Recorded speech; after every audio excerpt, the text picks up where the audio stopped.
So this episode is going to be focusing on a thread in the rapidly going deaf subforum of Something Awful, which is dedicated to podcasts and other radio shows, but also doubles as the place to discuss various other forms of online entertainment. The online creators thread was in its 5th incarnation at the time, and true to its title, it's for general discussions of YouTubers and the like, but it has this sort of, okay, like the best way I can describe it is, like, do you remember when Reddit had creep shots and they got shut down, our creep shots debacle? Yeah, that was when they took down, like, jailbait, too, I think. Yeah, like, creep shots specifically was a subreddit where it was for posting, like, pictures of, like, sexy strangers that you took without their permission. Jesus. Like, you'd be out in public and, like, someone bent over and you take a picture or whatever. That's why it's called creep shots. And it got shut down. And what the people from there did was there was a fashion police subforum where people would post pictures of people in bad outfits and make fun of them. And they just went to the fashion police subforum and started posting creep shots there, but acting like they were making fun of the way the person was dressed. So, and that's kind of what the online critics thread happened was Something Awful used to have dedicated mock threads where you would, like, mock bad stuff, like bad webcomics, and eventually they realized, oh, these places suck, and just like brew the worst posters imaginable. We don't want to have these anymore. So mock threads pretty much don't exist anymore. But the people from the mock threads just went to the general purpose threads and continued posting the same way there. So now the online critics thread is where people are like obsessively hating YouTubers for years, and and just like multiple times I've put, like, on Twitter, whenever I post something from the online critics thread, I've had multiple people be like, why are you reading that thread? It's one of the worst threads on Something Awful. Like, it gets reactions from people when I mention it. Yeah, okay, two things. One, the only reason I was mentioning the jailbait thing was because I just rewatched Nexpo's video on Lake City quiet pills, where they talk about religion of peace and the whole conspiracy behind Lake City quiet pills. I don't know if you haven't seen it. It's Nexpo's one good video. That's mean, but here we are. But yeah, I don't, I don't like Tim Pool sucks. He sucks so bad, and I don't like him, and so I don't watch his stuff. And there's so many people who just, like, it's a way of living that is so baffling to me, that is just like, so you don't like this stuff and you go well out of your way to fill your life with all these things that you don't like. I wonder if these people would ever try, like, I don't know, trying stuff that they like, Why do we have 50,000 words? That's hard, though. I get it. It's there's a lot of things that suck, and there's a lot of things that don't suck. There's like very few things that are like really quite good all the way through. But yeah, I just don't get all the people who dedicate chunks of their life to just like wild negativity, Yeah, like I think, like, an example I always think of is, like, there's this YouTuber named Quentin Reviews. I don't watch their videos, but I don't like basically they're like a TV YouTuber who started out doing stuff about the History Channel, like debunking their Ancient Alien stuff.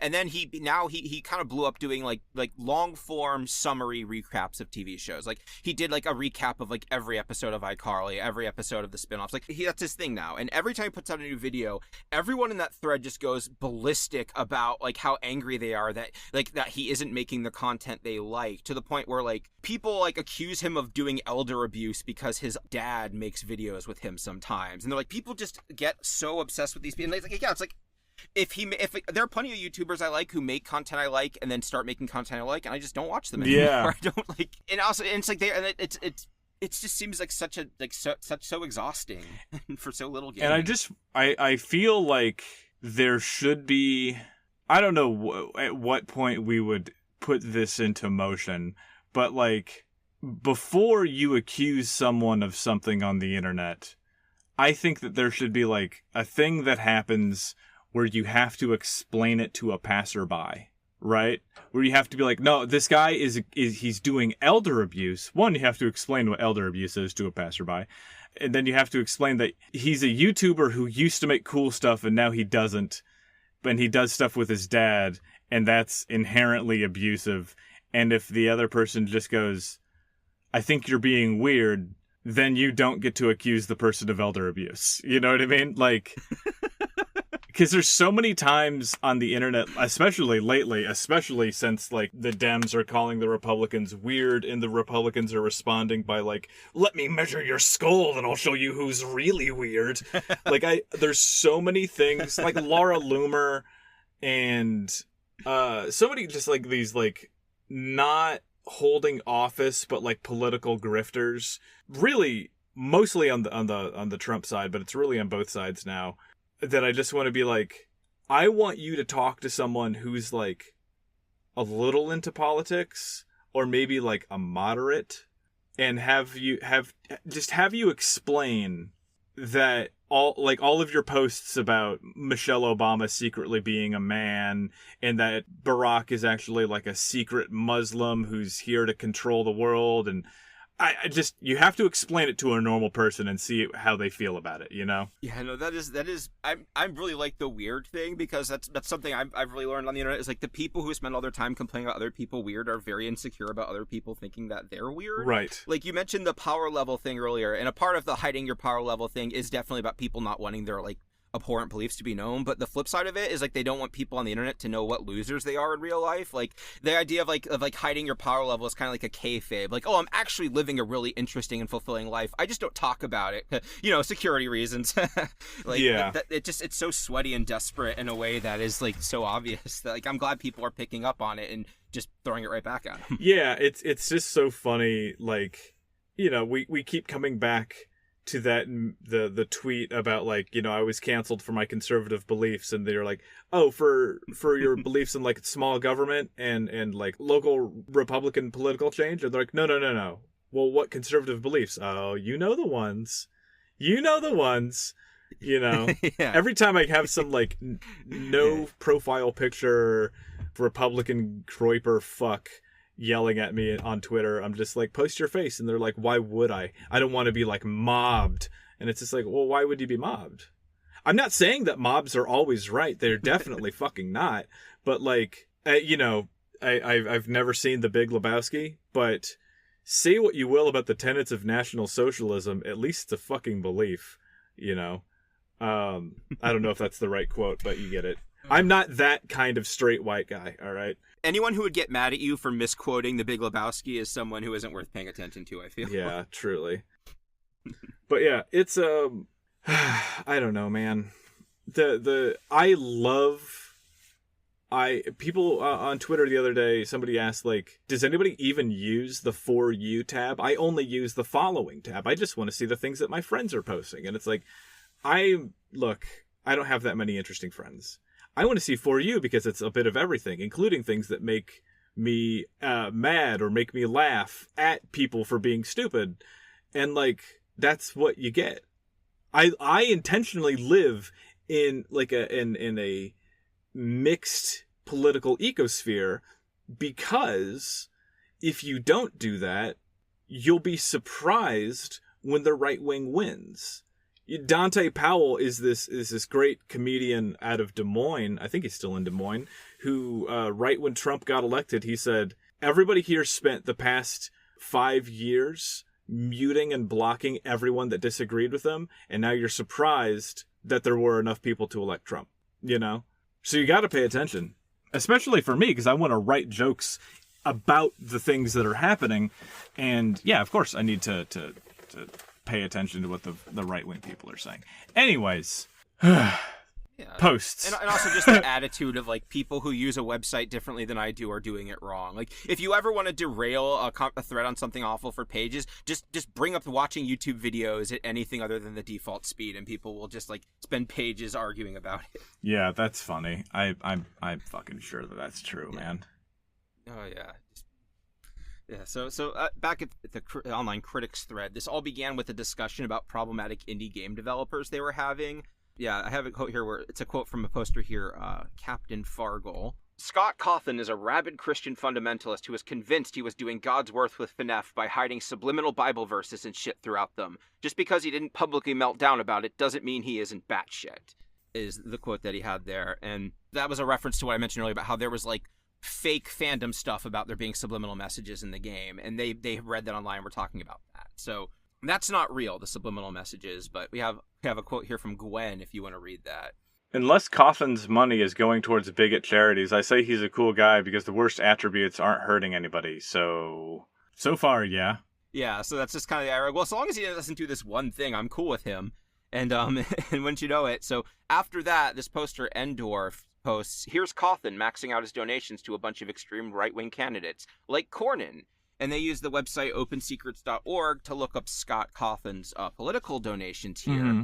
And I got the screenshot of him here. Yeah, you know, it's we have like Devin Nunes, Donald Trump, Mitch McConnell, John Cornyn, just like just a bunch, just like sort of a murderer's row of shitty reactionary politicians. Yeah, there's tens of thousands of dollars here. Yeah, he's doing his max out donations like $2,800, $5,000 for Mitch McConnell. And also, like, when you list it, he lists himself as like a self-employed designer, and eventually he goes up to entrepreneur. As he gets richer, the job description got a little more pretentious. I mean, yeah, I kind of get that. Yeah, I mean, I guess it's good that we caught him on that. I don't know, man. Yeah. We all saw this coming, but.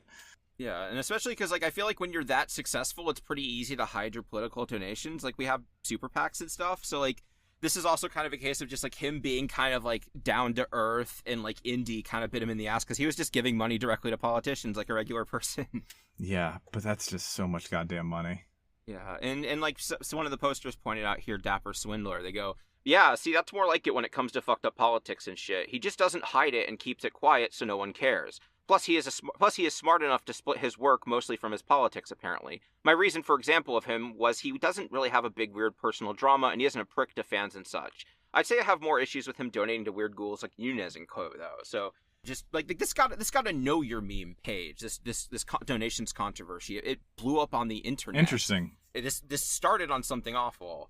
And yeah, so Endorf posted that donation information at 3 a.m. on June 10th of 2021. And then according to Know Your Meme, the account I Am Griffineer, which is now locked, posted about it on Twitter just 10 hours later and received 4,000 retweets and 8,700 likes. And then from there, it became a trending topic on Twitter and things escalated even further.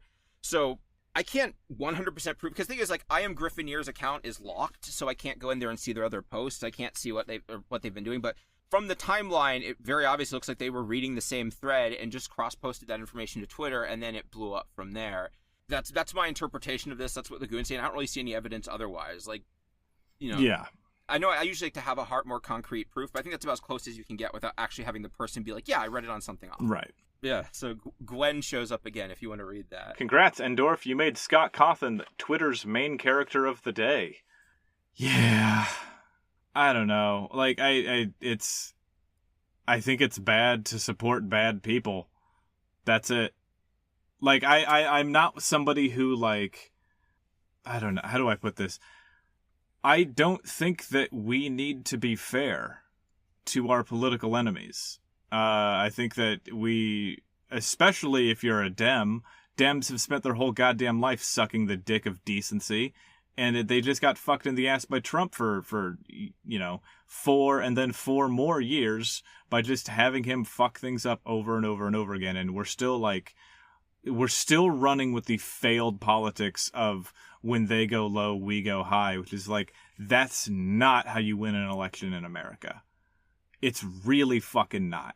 And if it means that we need to make life really difficult for people who are doing demonstrably evil things, yeah, man, it is. Like, I think that I don't believe in like a base idea, like a formless evil, like a devil or an antichrist or anything like that, obviously. But like, these Republicans and their party they're going to really fucking hurt people. And if you give them money, you are, you're tacitly endorsing their platform and you're going to allow them to hurt people, So, yeah, don't do that. Yeah, I think, like, from the Brigador episode, my perspective on giving money to shitty people should be pretty clear. But yeah, right. Like, I totally agree. Like, yeah, like especially with political donations, because then it's no longer just this is what this person believes. It's this is what this person is actively trying to enact on the world and is spending their money to do. And by giving them money, I am funding that. Basically. Right. Like I'm one of those people, like, everyone kind of has like their own different like lines or areas where they will and won't like support something. And so like I think is like like, I don't begrudge people who don't do that or have different ones for me, but I think it's important that you should have some kind of cutoff point for, like, when you don't want to support someone anymore. And I think this, for me, this definitely the political donations definitely cross the line. Yeah, absolutely. And, you know, it's the Goon, and when it, you know, it blows up on Twitter, the Goons are kind of reacting to it. A pretty funny quote: "Something awful is still relevant, damn it." And they're also kind of wondering, like how it blew up on Twitter. And basically, like, from what I can understand, is like a lot of people still read Something Awful even if they don't post on it. Like, I'm working on a mini-sode right now. A guy came back from like 100,000-hour probation, and it was really funny. And I want to do one on those. But like a writer for PC Gamer magazine wrote about it, and the byline for the article was, "No, I won't tell you my username." Like, yes. That is a pretty common thing. Is people who read Something Awful don't want people to know that they read Something Awful because they don't want to get harassed by goons, and also they don't want the stink of, like, you know, being a goon on their professional life. It's like, it's interesting. Yeah, I mean, I get it. I get why they would not want all that. Because especially, like, if you've had the account for fucking 10 years and, like, how easy can you delete posts? Well, once somebody quotes you... Yeah, you can't go back and delete posts. Like, the administrators can, like, delete it from the database, but that causes problems. So it's like, yeah, that's one of the reasons why people stop. They have to go back and manually. Like, that's happened a couple times where, like, someone has been like, "Can you go back and, like, blank my post in this thread because I'm getting harassed now," or something, and then they'll go back and do it. Yeah, but yeah, there's just so many examples of, like, a stupid joke that you made 10 years ago looking bad now. It's like, yeah, of course, I get it. Yeah, and also I get like being entertained by a place but not wanting to identify with it or, like, you know, actually participate in it. Like, I can understand, like, reading it for news or whatever, being like, "I don't want to post with these people." Right. So there are a lot more lurkers than active posters on Something Awful always, and those people, you never know what they're doing. So it's just, with social media, it gets cross-posted from there, and then it blows up, and it's just so cool to think about. Yeah, I mean, it's still a place. There's probably infinitely more people lurking on 4chan than there are people posting on it. Yeah, and, like, so much stuff we see on social media didn't originate there. So. Yeah, that's for sure. Yeah, so a day after this blew up on Reddit, Scott Cawthon himself finally breaks his silence, and he makes a post on Five Nights at Freddy's. "My response and maybe last post" by Anim Dude, which was just his. And it's pretty long, so I'm just going to do the opening paragraph here. He goes, "To say that the last few days have been surreal would be an understatement. I've debated greatly how to best address this, including not addressing it at all, but with so many people from the LGBT community and the fan base that I love, that's not an option. I'd like to think that the last 7 years would have given me the benefit of the doubt in regards to how I treat people, but there I was, trending on Twitter for being a homophobe, getting doxxed, with people threatening to come to my house. My wife is 6 weeks pregnant, and she spent last night in fear because of what was being said online. She has already been struggling with her pregnancy, so seeing her so afraid really scared me. All this because I exercise my right and my duty as an American citizen to vote for and support the candidates who I felt could best run the country and for everyone, and that's something that I won't apologize for." And then he just goes on from there, just like the whole "I'm the victim here," actually, thing. Oh my god. So, like, okay, here's the thing. Should he be harassed? Should his wife be harassed? No. His wife, definitely not. However, if I'm voting for the candidate that is calling a chunk of the LGBT, or all of the LGBT, really, perverted degenerates who, you know, belong in the gas chambers, I'm not a friend of the LGBT, right? Like, I'm not allied to anybody in the LGBT. I have friends who I am betraying. You know what I mean? Like, it's so crazy that people don't fucking get that. Like, what do you think? What does this guy do when he's listening to a Trump speech and it comes to the part where he's talking about trans people?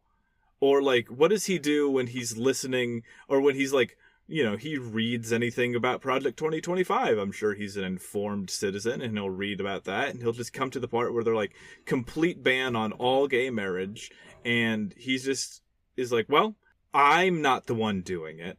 I'm merely giving them the material and the funds so that they can accomplish it. That's totally different. Yeah, man, it doesn't fucking work like that. Like, if I give you a gun knowing that you're going to kill someone, guess who is also going to fucking prison, you know? They want to be cool and have all their fucking friends, and they also want to, you know, they want to fucking hurt and kill their friends. That's what they want. The most charitable interpretation, like, of this type of person I've, like, met is the idea where, like, oh, well, they're not really gonna do that. And it's like, like, every time you've said that in the past, it actually happened. So, like, you know, like you eventually got to realize that you just don't have a good sense for when these people are actually going to do these things. You need to take them seriously. Yeah. But no, I don't think that. I think for him, this is him just being like, okay, my thing is out there, so I'm just going to, like, draw a line in the sand and show to the other conservatives that I'm on their side. That, you know, I'm going to lose people over this regardless. At least this way I can kind of, like, you know, reinforce myself among my tribe, basically.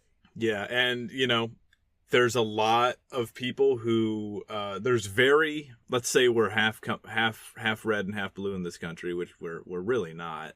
Even if that is the case, there's the chunk of the red that's going to support you and keep supporting you. Arguably, none of them are going to fall off because they found out that you're giving money to the things that they like. There's a portion of the blue that will go, well, that's it. I'm never going to support this guy ever again. And then they fall off. And then there's a good portion of the blue that, one, doesn't hear about this, because the number of people who aren't online is actually kind of a lot, or minimally online. And there's also a ton of people who are just like, oh, I don't really care. You know, they're doing the same thing that he is, where it's like, I'm not paying him to do that. He's just doing whatever he wants. So who cares? Yeah. It's fucking frustrating. And also, that's one of the benefits of, like, of making stuff that's targeted at children is, like, children aren't very political. So, like, I imagine a lot of the people into Five Nights at Freddy's just straight up just, like, didn't understand, like, what that meant, or, you know. So it's like if they see, like, a political donation, like, I don't know what that means. Right. Yeah. I mean, like, they don't know the actual end result of that at all. Yeah. So less than a week later from that, I have a headline here from Polygon. Five Nights at Freddy's creator says he's retiring, handing off franchise. Creator Scott Cawthon announces retirement amid criticism of political donations. Or as this weird conservative blog Google served as a top result for me put it, Scott Cawthon, video game creator, forced to retire because he's conservative. I like that they included a picture of some very suckable feet right in that fucking headline there. That was part of why I included it, yeah. Yeah, it's a picture of somebody playing their Switch, and then the Switch is not in focus. What's in focus is these long, beautiful toes. Yeah, they're, like, resting their Switch on their knees, and it's shot from above. Yeah. Of Machiavelli. Yes. Yeah. So he announced this with a post on his website. He says here, I've had a blessed, fulfilling, and rich career. I've been shown great kindness, and I've tried to show great kindness in return. I've tried to make some good games, let the debate ensue, and I've witnessed the creation of possibly the most creative and talented fan base on the planet.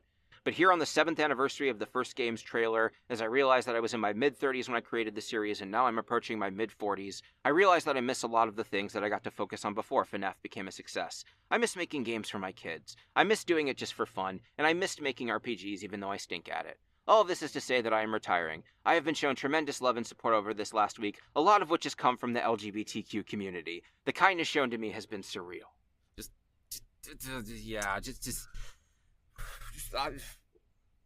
Yeah, man. There's a lot of people. There's a lot of people in every group, but especially the LGBT people right now who they I don't know, man. It might sound weird to say, but, like, I think a lot of people don't get out of their bubble enough to realize that, like, oh no, these people fucking hate you. Individually, personally, as an idea, as a group, they want nothing to do with you, and they want to stop you from existing. At first, they're going to do it through social means, and then they're going to do it through legal means, and then they're going to do it through fucking violent means. Because they are fundamentally fucking against you. Because their book told them to be. And there's a lot of people who just can't conceive of that. And so they end up being remaining friends with, like, not even friends, because, like, it's harder to pull that off as a friend, but they're remaining in steadfast support of this exact goddamn thing, of people who are trying to destroy them, you know? Yeah, for me, it kind of has the stink of like, well, my black friend says, like, where he's like, these unnamed exactly. mass of LGBTQ people are just off screen giving me a thumbs up. I mean, like, whatever her name is, the lady behind Westboro Baptist Church, something Phelps, something. Yeah, the Phelps family, yeah. Yeah, she has a gay friend, and, like, there's videos of her, like, talking with her gay friend, and she's, like, nice to her gay friend, and it's like, oh, I don't respect either of these people. Why would I? Yeah, it's just some people just they don't have the self-respect. If someone's nice to them, they'll yeah. So yeah, I mean, I guess just it is just like, yeah. It's the thing is he was announcing his retirement, but he still owns Five Nights at Freddy's, so he still makes all the money he still makes all the money off of it. He's just using this broad language to hide the fact that he's still the creator and owner and profits off of it. He's just not actively working on it anymore. And, and because he was savvy enough to bow out of the spotlight like this, instead of writing it into becoming a culture warrior, it kept going. So in 2021, they put out a 3D game called Five Nights at Freddy's Security Breach. It was published by Scott Games, which is a publisher that he founded. So he's kind of gone from being a developer to being a publisher now. He's following the money and getting more into that. And when it came out, it got middling reviews, but it sold really well just on the brand recognition. But the fandom doesn't like this game. Like that's the thing too, is like the Five Nights, like the fandom as it exists isn't really as much of a thing as it was. Like it's still very popular, but the stuff that it makes now, it's generally seen as like a franchise that has gone downhill over time. Like just looking at like this was like a game that was made by a professional as a studio, so it's like 3D graphics, but also it's just like at least the original one was like one guy's vision. This is just like they had like a marketing team be like, okay, what's 80s? So it's like the animatronics are dressed like glam rockers and there's neon everywhere in a way that like no 80s kids thing ever looked like. Like, I know complete realism in a series about killer robots is kind of silly, but like even if it didn't look like an actual place, it still had a vibe, and now it just looks like a game. It's funny to see it now because, how do I put it? When you see like Mortal Kombat 11 and they have to interpret characters that were made with like a few hundred pixels to now they're using characters with like tens of millions of polygons, and so like your really basic character design just doesn't read through. So when you're looking at this character now, for some reason all of the evil robots look like the heroes, and they're all like rendered using modern technology, but they still have to remain faithful to the original designs. The original designs were bad. They made very little. They just weren't like not aesthetically good designs. So yeah, there's kind of like this little, like you can always tell what character was added, like in the 5th season to an animated show. How they just straight up look really different, and it's really hard to get the original designs to read through, right? Yeah, it is weird seeing that sort of reinterpretation, and also how like it gets a little bit more commercialized. Like in the original FNAF, like they were pretty good about with the sexual dimorphism. Like the girl ones just kind of look like the boy ones, but like dressed like girls. Like this one, like the girl character in this one, the Foxy or whatever, she has like boobs and is wearing like a leotard and has like glam rock hair. Like it's very funny how they like had like a commercial team look at this. Like, can we sex up this game for kids a little? Like even Chica, they gave her like, looks like her lipsticks were prominent and stuff. Just weird, just me being a nerd about this, but anyways, like the original inception of this episode was the long-awaited Five Nights at Freddy's movie. It was made for on a $20 million budget, and it was released by Blumhouse Productions, who put out like Paranormal Activity, The Purge, Get Out, just like a bunch of successful horror movies. They put out Get Out? Yeah, they released Get Out. They're a distributor. Blumhouse's whole thing is that basically they will make like a low budget horror movie for someone, and the idea is it's a low budget, you don't get paid a lot, but if it does well, you'll get a good cut. So they put out a lot of low budget horror movies, then every now and then one blows up. And FNAF was actually kind of a splurge for them with a $20 million budget like that. Yeah, so it came, and it was the most successful movie that Blumhouse has ever released in theaters, despite getting pretty poor reviews. It made $291 million worldwide and $137 domestically at the box office. So, wait, how much did Get Out do? It wasn't. It didn't make that much. That's what surprised me. Like all those movies kind of blew up later, like on like video and streaming and stuff. This did well in theaters because all these kids who grew up with Five Nights at Freddy's are teenagers and young adults now. So this is like an event for them. So they all go to like the opening weekend was $80 million of that 137. This is like a Halloween event that a lot of people went to. Right, yeah, I remember reading about that. Get Out, for the record, got 255 million, which is that makes more sense. I guess like Yeah, that's pretty good. horror as a genre for any horror movie to get, in a theater is a lot of money, or is a big success, but to get that much money obviously is really huge. Yeah, and yeah, it's a Metascore obviously disastrous at 33 on the movie Five Nights at Freddy's. And we're looking at the user score, which is 7.9, which is, generally favorable. But that's just the case when you have like a rabid fan base. We don't have time to get into all of the thoughts and feelings about this now. We'll eventually get into a whole episode dedicated to it when we finally get the full album. But Marilyn Manson released his first song and first music video since 2019. And it's wild just how many shooters this guy still has. People talk about cancel culture like this apocalyptic scenario that's just going to completely ruin your life.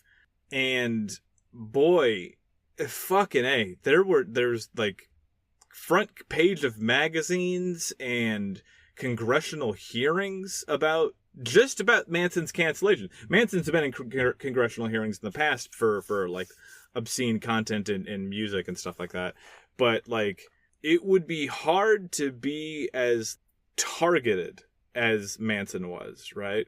And still, I mean, I have a bunch of people I follow are at shows, meeting him in person, shaking his hand, giving him gifts, footage from his shows look fucking pretty sold out. It's crazy that there's so many people are like, yeah, he might have done a lot of violent and like perverted things and like hurt a lot of people. He made some bops, so that's it. No, it is.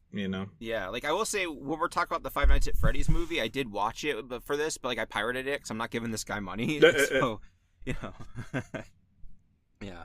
So people were making fun of the movie because it came out 9 years after the first game. Like I remember in the lead up, people being like, "Oh, this movie's gonna flop. Like no one likes Five Nights at Freddy's anymore."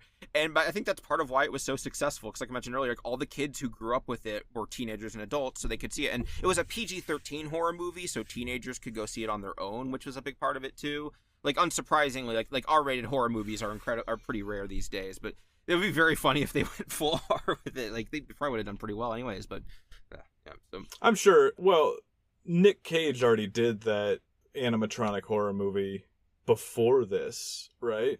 Yeah, that is worth mentioning too, that because this took so long to come out, like multiple like knockoffs or like imitators movies based on like that were spoofing that came out before that. Like there was an officially licensed Banana Splits movie where the Banana Splits were killer robots. There was Willy's Wonderland, which was the one with Nick Cage, where the gimmick is he's a mute protagonist. It's a Nicolas Cage movie where he doesn't talk; it's a silent performance, and he's just like a maintenance guy who beats up robots. Like it's okay. I honestly liked it more than the actual Five Nights at Freddy's movie, but I wouldn't like recommend it to anyone. Yeah.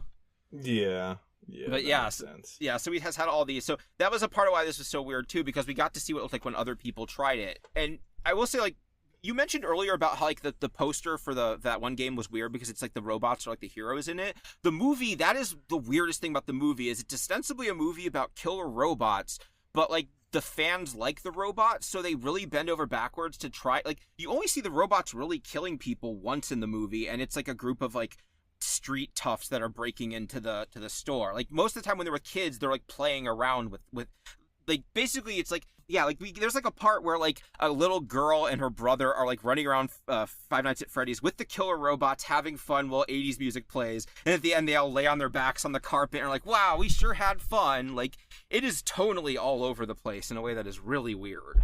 Yeah, I mean, we all remember the dance sequence between James Sunderland and Pyramid Head, but I guess this is weird too. Yeah, no, it is funny how often people are like, they refuse to let an evil character be evil because you risk alienating the biggest babies on the planet by allowing, a piece of your movie to be creative. We're in the middle right now. One of the trending things on Twitter is like a bunch of Zoomers finding out about the band Cannibal Corpse and like freaking the fuck out about it, because the one most important thing about art is that if you make art about something, you think that it's fine and cool and good. So, you know, that's the most important thing to always remember. You have to, if you don't agree with every single thing your character says, then it's not actually art. So, very fun time to be an artist. Yeah, that is. I remember being a teenager, so I get it, but it still just sucks. Like to be on the outside, have to listen to it. I guess, like to have to be there in the same room with them when they're doing it, like online, metaphorically. But cool, yeah. So, and I guess so the main thing that the movie did that was like kind of different was they had to come up with like, because in the games you don't really, the character that you play as isn't really a character, you're just like a knight watching. So they had to come up with a lot of the heavy lifting in the movie is why would someone keep coming back to this job? So they have this cartoonishly tormented sad sack of a protagonist who has to just take whatever job he can get because he has to take care of his like developmentally disabled little sister because their parents are gone, and he has like this like evil aunt who wants to take it. So it's just like a third of the movie is just about this like really boring guy being sad and looking for jobs, and it's like I could see a fun horror movie based on Five Nights at Freddy's, and it looks great because they got Jim Henson Studios to do the special effects, and Scott Cawthon oversaw it, so it like looks like the game and is very true to it. But the fact that it's so true is part of why it's so weird, because it's like we got to get all the stuff in, we got to get the spring trap, we got to get the cupcake, we got to get the, and it just it like I can't imagine what it must be like to see this movie as someone who knows nothing about FNAF and just see all this nonsense unfolding. It's just a pile of references, right? Yeah, I mean, I guess they knew their target audience. They knew that people were seeing it where people were familiar with the game. So, yeah, just as a movie, I don't like. I'm really curious to see how well the sequel is going to do now that people have seen the movie, because I feel like this is going to be something where a sequel comes out and then just like no one sees it because the excitement's over and there's the delivery isn't. But yeah, it just did so well they immediately greenlit a sequel, and it should be coming out next year, I think. Yeah, I mean, it's that's the thing is once you hit this level of prominence, it's like you're a media fucking juggernaut. And I just can't think of anything that would stop people from going to this, from continuing this thing to be big. The only thing that will ever stop Five Nights at Freddy's is when it comes to a point of media saturation, which I know it sounds insane. They have like 40 books and 17 games, and now, you know, coming on 2 movies, there's gonna come a point where people no longer give a shit about it. And then that will kind of dwindle it out, and then maybe they'll have a few comebacks, and then it'll eventually fade into obscurity. That's the way of all flesh, right? No, so like what I see, what kind of happening with it now is it almost feels like it's becoming more of just like a brand now, like with the books and everything. Like I could see like those books continuing, and just like Five Nights at Freddy's being like an umbrella that stuff is released under, kind of like what they tried to do with Harry Potter, where like Harry Potter ended, and they're like, okay, well, let's do Wizarding World stories. Yeah, except like exactly. Those nobody liked those, whereas the books seem to be doing pretty well. So like, I think it kind of reminds me of like what the Penny Arcade guys did with PAX, where like they made a convention, and then when their comic got controversial, they kind of stepped out of the limelight, and now they make all their money running this convention.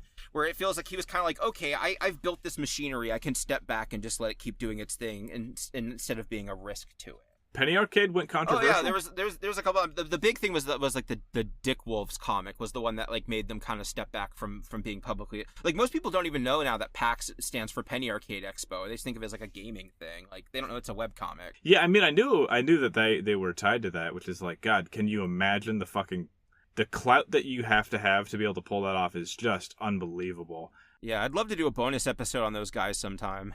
Yeah, I mean, I work for like a convention, right? I don't work for them, but I sell my art at these trade shows, and it's like, oh my God, the pull that you have to have in order to pull off even a small scale convention is just crazy, because you have to get not just people to sell there, but you have to get a reliable source of like tens of thousands of people to show up, and like you have to invest fucking gobs of money into ads and to all this shit. So it's like, yeah, that's really impressive that they were able to pull any of that shit off. So. Yeah, and also especially because some other webcomic people tried to copy that. Like the guy who ran Control-Alt-Delete tried to run a convention called Digital Overload, and it was like it only lasted a couple years. Like you could see like other people tried it and crashed and burned. So yeah, it's really interesting. Oh yeah. Yeah, like I don't like making fun of Tim Buckley just because that horse has been just like beaten into atoms, but that was a very funny part of that whole thing.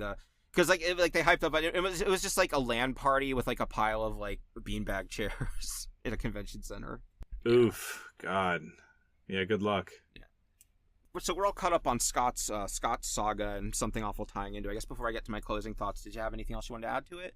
No, I mean, it wasn't as gruesome as I was expecting, but it's this, it's this one part of this constant need for every single person on the internet, but especially the fucking right wing, especially Christians right now, who have never in their life experienced what it means to be like a political minority or to be a political victim, and just absolutely desperately clinging to the idea that they are like, I am a victim for my ideals, and your ideals are like, I want to make games and give money to people that kill my friends. Like, it's just fucking wild, man. It's so... Yeah, it really is. It's infuriating, because it's like, it's so annoying that the biggest bullies on the planet are the ones who will, like, punch themselves in the face and then cry and point their finger at you. You know? Like, yeah. the reason why the lives of poor Republicans are miserable is because of Republican politics, Republican policies, Republican decisions. And then you just see so many people who are just like, this is because of the they-thems. And it's just like, oh, okay, I wish I could help you, but I don't think I can. Yeah, that's got to come from within. And it's too deep. Yeah. Anyways. Yeah, I guess just to refocus on something awful. I know they don't really tie into this one that much, but the impact that they had, like making someone step down, like leading to someone like stepping down from this public thing like that, like that's just an example of how they can be relevant in the social media age. Like everything that blows up on Twitter and TikTok usually comes from somewhere else originally. I mean, Winslow, you know that very well. Your jokes get stolen all the time. Yeah. That was a recent one.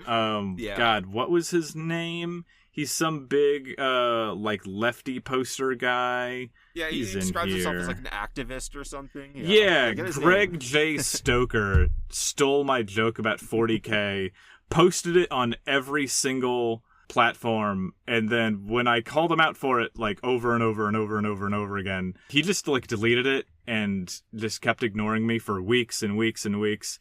And then, then he messaged me saying, it was a mistake. It was posted in my 40K group chat. I didn't know it was your tweet and I deleted it. And he said he'd be happy to issue a public retraction or repost the original. And I said, retract it and I'll leave you alone. And he never did, which is very funny. Oh my gosh, yeah. Yeah, I didn't know that really ending part of it. So it's also just funny because he was just like, oh, I didn't steal it from you. I just stole the exact wording, the exact thing from somebody else who stole it from you. He didn't know that it was from me. He just took the joke from somebody in his Discord because he has 300,000 followers, which makes it okay. It's like, you know, it's just really fucking frustrating. That, you know, I think a lot about, like, you know, fucking Robin Williams going to a comedy club, hearing a joke he likes, and then just being like, hey, that's my joke now. Who are people going to believe? You know, and he'll give somebody some money, but it's like, oh, I don't fucking care, man. That's my joke. What matters to me more is that I'm small and you're big. Yeah, and those people, when they get big by posting other people's content, like, and that guy yeah, too, exactly. like from his page, like the whole activist thing. Like I see people like that a lot, where the idea is it's like, well, I'm posting these memes to change the world. That's what really matters. Like, you know, I'm posting the memes to change the world. You're taking them from me. Yeah, it's so fucking funny. It's like, don't you think it'd be more powerful in my hands? It's like, you fucking loser. Man, get some minoxidil. Also, he didn't just copy the joke. He posted it, and at the very end, he posted, like, real life is worse than science fiction now. Like, he tapped on, like, some little message. Yeah, he did the thing where, like, you have to explain the punchline. It's like, oh, dude, I respected my fucking audience to leave the punchline implied. Anyways, yeah. This says a lot about society. This says a lot about society, man. I always say that. And I guess on that note, like, I think in this particular instance, I'm not going to complain that the person on Twitter didn't credit something awful poster, because they're reposting publicly available information, and like, but I do think it's interesting to see how this information flows and it disseminates. And it was only just through happenstance that I was able to witness the inception of this going viral, and I'm glad I got to document it. Yeah. It's neat to know how stuff is made. Now we know where that came from. I did see somebody on Twitter was being called out because they made, like, a tweet thread, like, documenting, I couldn't tell you what the subject was, but it was a tweet thread documenting some like expose some news story, and it was just a beat by beat retelling of like a not super prominent but not totally insignificant YouTube video of the same subject, just like fact for fact all the way down. And the original creator was just like, you just posted the text of my video and never credited me. It's the H-Bomber guy plagiarism video all over again, where it's like it's the same fucking thing where you're just going somewhere else and taking someone's entire shtick, their entire script, and just posting it as if it were your own. And it's like, that is just fucking, it's the same thing. It's plagiarism. Yeah, exactly. And it sounds like if someone calls you out on it, like, yeah, like the guy handled it so badly. Yeah. Nerds. Anyways, that's all for us this week. Jay, any final thoughts here? Yeah, I will say the Patreon bonus episode we're doing on this one, since we were doing a lot about political donations by game developers, our bonus episode is going to be on when the time in 2008 when Will Wright, the creator of SimCity and The Sims, got donating thousands of dollars to John McCain and like $100,000 to the Republican National Convention. Just because I think that's sort of a neat mirror of like an established like industry guy having the same thing happen to him and how he handled it in like a different time. So that'll be a fun bonus episode, I think. And we've also got to talk some about SimCity and Will Wright and his NFT game he's working on. Yeah, God, what a bummer. Yeah, we can do a little brief history of SimCity, because there's some pretty fun twists and turns in that one that I can just think of off the top of the head. But yeah, that's all for us this week. Jay, where can they find you? I'm jaybrandstetter pretty much everywhere. I got my Discord. Just working on my projects like usual. Cool. And you can find us at iftipod@gmail.com, iftipod on Twitter. If you have any suggestions for episodes or anything you want to see us cover, please just let us know. We're always looking for fun threads to talk about. And as for me, I am Winslow Dumain on Twitter and TikTok. And on Instagram, I am Calculations. And if you want to check out any of the new stuff I'm doing, I've got some new things coming out. I'm doing a big-ass rebrand for my entire store and my shop and all that stuff that's going to be coming later this year. Just check it out on winslowdomain.com. And also pre-order my card game. I am still working on it. It's taking a very long time because I'm on the road all the time. So just check that out. And we hope to hear from you soon. Thanks so much. All right. See you again.